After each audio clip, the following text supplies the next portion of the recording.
Hello everybody and welcome to today's video.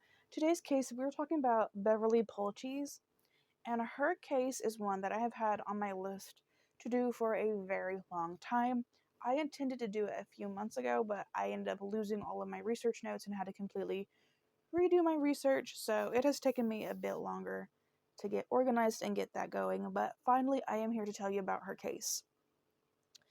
So I just want to be very clear that there's like one photo of her out there. We have a photo of the man in question that's a bit suspicious, and we also don't have a whole lot of information. This case was so hard to find information for, harder than usual. I don't know what it was. There was just limited resources out there. And the information also kind of ends abruptly, so I apologize for that.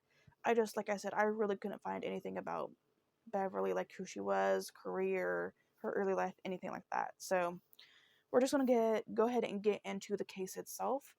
So just before 10 p.m. on the night of October 13th, 1984, an unknown man pulled into the ER room drop-off at Eastern Maine Medical Center. He threw open his door and hurried to the attendant on duty. The man didn't identify himself or the badly injured woman sitting in his front seat.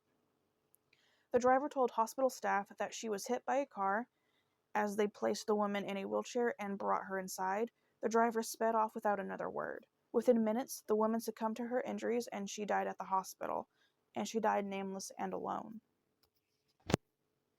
The woman was small in stature, with dark hair. She didn't carry a purse and had no ID on her, but she did have 3 Canadian dollar bills in her pocket. That, along with her appearance, led responding officers to believe that she may be a part of a Canadian First Nations. The state medical examiner's office performed an autopsy the next day and immediately forwarded the results to the Maine Attorney General's office. The results and the details were never publicly released, but a source close to the investigation told Bangor Daily News that she was badly injured with injuries consistent with either a beating or an auto accident. The man had told the hospital that the woman had been hit with a car, but at the time, there were no reports of pedestrian accidents, or there were even missing persons that could aid in the initial investigation to give her her name back. Hospital attendants told police that the man who dropped her off was white, roughly 35 years old, was about 5'6" to 5'8", and 170 pounds. A composite sketch was released, and this person was also named a prime suspect in her case. The man also said to have had a longer side-swept hair, thick eyebrows, and close-set eyes, an oval-shaped face, a round chin, no facial hair, and he had a small white car with bucket seats. And that composite sketch is included in this video of who they think could be responsible, or is at least a person of interest.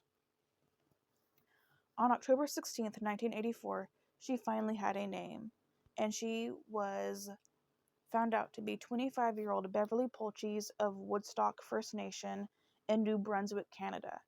She had last been seen alive walking along U.S. Route 2 in Milford, Maine around 8 p.m. the night of October 13th. And that's where what we know ends. Literally, that is where all the articles just stop. She was last seen alive on October 13th in Milford, Maine. And it was just very abrupt. But all these years later, we still don't know who the man was, how she ended up in a car with him, how she ended up so far from home, and what exactly happened to her. We have so many unanswered questions, and it's just mind-boggling that after all these years, nobody was able to identify this man. Nobody reported any accidents, nothing. It's just so mind-boggling to me.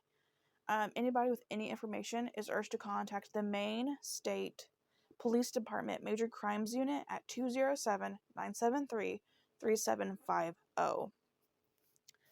So, what do you guys think? Do you think that this man who just abruptly dropped her off had something to do with it?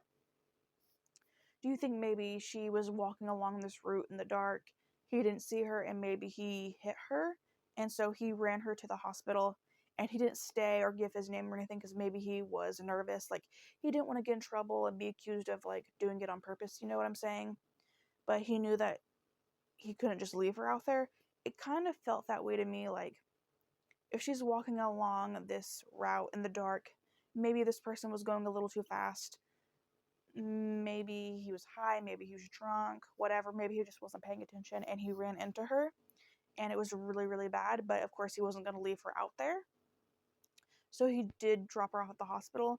Maybe it was on purpose, but he got a rush at the thought of being found out.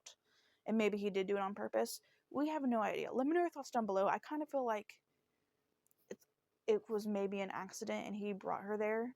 Or maybe it was someone else did this to her and he just found her on the side of the road or saw it happen and brought her in, but for some reason didn't want to stick around. Let me know your thoughts down below. What do you think could have happened to Beverly? Like, why do you think that he just ran off? Do you think he has something to do with it? Let me know your thoughts down below. Like always, thank you so much for listening to Beverly's story, and I will see you guys very soon. Bye, guys.